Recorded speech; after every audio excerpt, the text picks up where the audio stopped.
കാക്ക ആ ഇതാണ് ഞാനാ പറഞ്ഞ ചെറുക്കനെ. ആ ഒരു പണിക്കാരി വിചാരിച്ചു ഇപ്പൊ ഞാൻ അതിലാണ് കേറി വാ. എന്നാ ഞാൻ പോയി. ആ ആയിക്കോട്ടെ.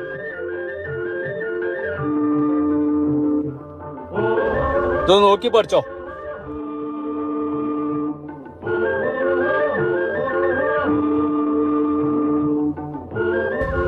ആ അത് അടച്ചുക്കണു. ജയ് ഇതിലുണ്ട് മൈദ. ഒരു 1/4 കിലോ മൈദ എടുത്തു കൊടുത്ത.